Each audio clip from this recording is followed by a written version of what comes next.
함께 사도신경으로 우리의 신앙을 고백하겠습니다. 나는 전능하신 아버지 하나님 천지의 창조주를 믿습니다.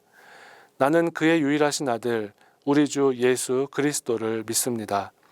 그는 성령으로 잉태되어 동정녀 마리아에게서 나시고 본디오 빌라도에게 고난을 받아 십자가에 못 박혀 죽으시고 장사된 지 사흘 만에 죽은 자 가운데서 다시 살아나셨으며 하늘에 오르시어 전능하신 아버지 하나님 우편에 앉아 계시다가 거기로부터 살아있는 자와 죽은 자를 심판하러 오십니다. 나는 성령을 믿으며 거룩한 공교회와 성도의 교제와 죄를 용서받는 것과 몸의 부활과 영생을 믿습니다. 아멘.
구원의 하나님, 부활의 기쁨을 누리는 은혜의 계절에 4월 신해가 가정예배를 드리게 하심에 감사를 드립니다.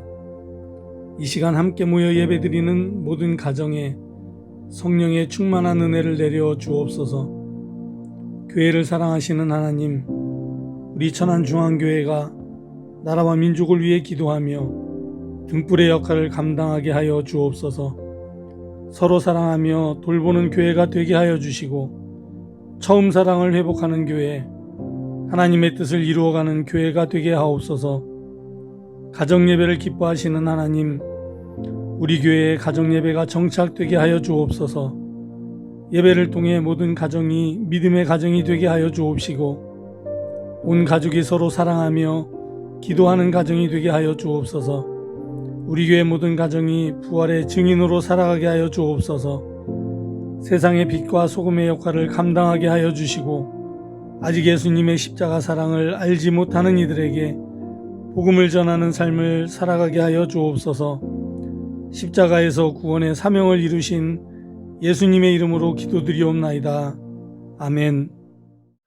오늘 우리에게 주시는 하나님의 말씀은 다니엘서 6장 10절의 말씀입니다. 하나님의 말씀을 봉독하겠습니다. 다니엘이 이 조서에 왕의 도장이 찍힌 것을 알고도 자기 집에 돌아가서는 윗방에 올라가 예루살렘으로 향한 창문을 열고 전에 하던 대로 하루 3번씩 무릎을 꿇고 기도하며 그의 하나님께 감사하였더라. 아멘.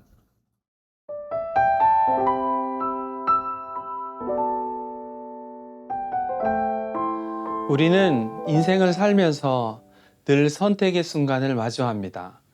오늘은 무슨 옷을 입을까? 오늘 점심은 무엇을 먹을까? 등과 같이 사소한 것부터 어떤 학교로 진학할지, 어떤 회사에 취업할지 같이 중요한 문제들도 있습니다.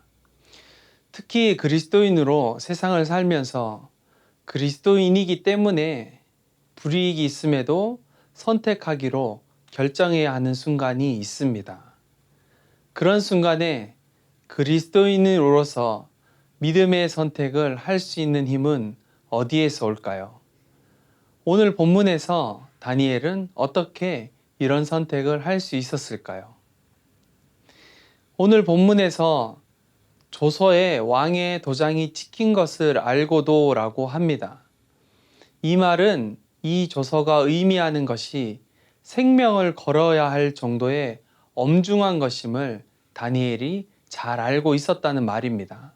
그럼에도 다니엘은 하던 대로 기도를 드립니다.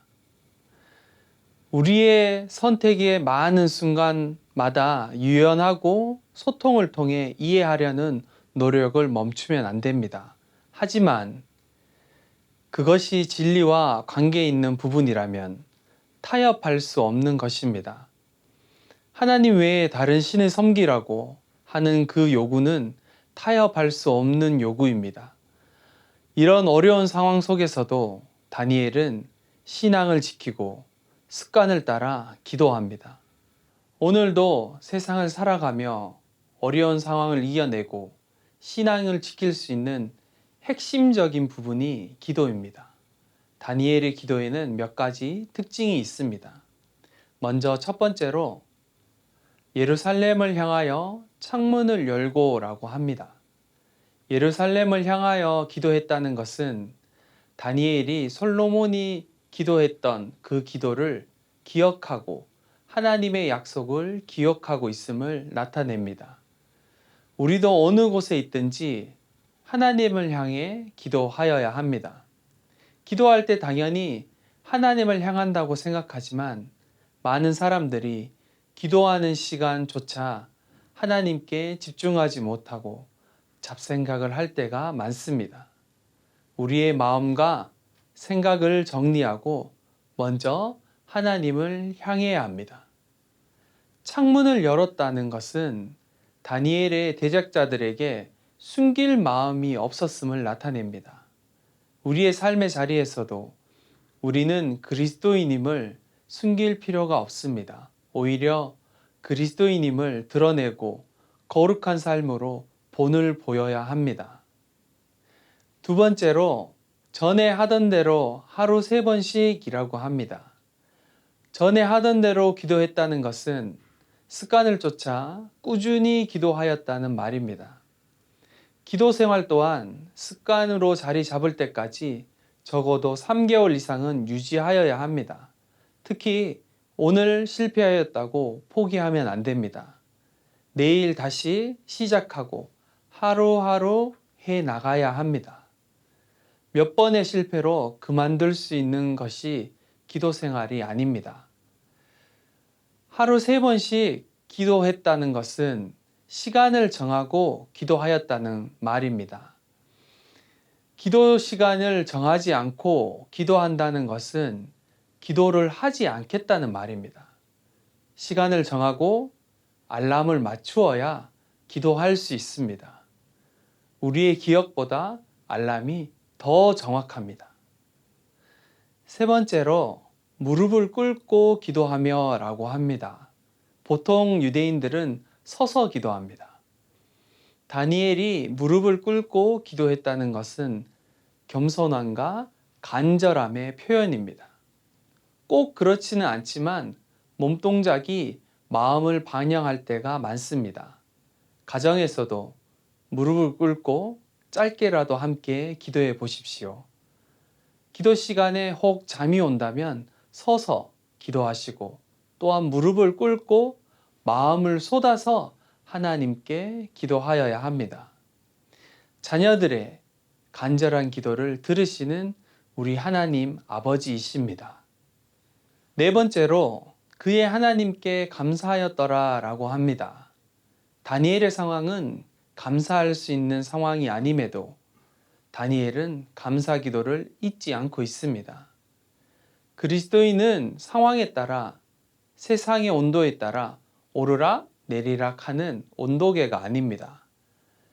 하나님의 뜻을 분별하며 먼저 그의 나라와 의를 구하는 온도 조절계입니다.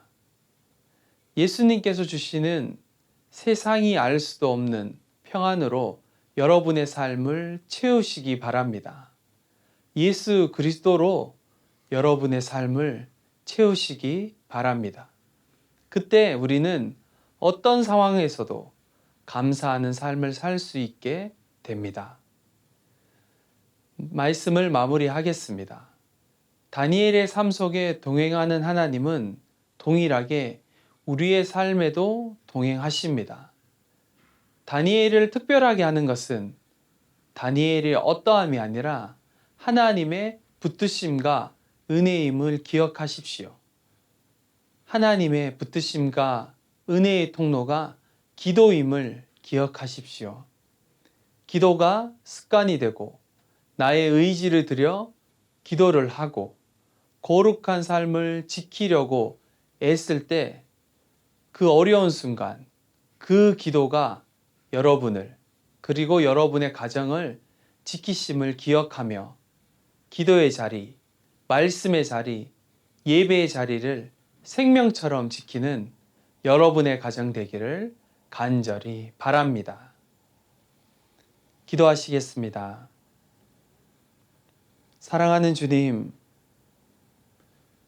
우리는 연약하여서 기도하여야지 생각하지만 실천하며 매일 하나님 앞에 기도하지 못할 때가 너무 많습니다. 하나님, 이 시간에 간절히 기도하옵기는 우리 한 사람 한 사람이 기도의 사람으로 습관을 쫓아서 하나님께 기도하는 사람으로 되게 하여 주옵소서. 우리의 가정이 기도하는 가정 되게 하여 주시고, 그래서 우리의 가정이 기도의 처소, 예배의 처소가 되는 은혜 허락하여 주옵소서. 우리의 삶에 늘 동행하시는 예수님의 이름으로 간절히 기도드립니다.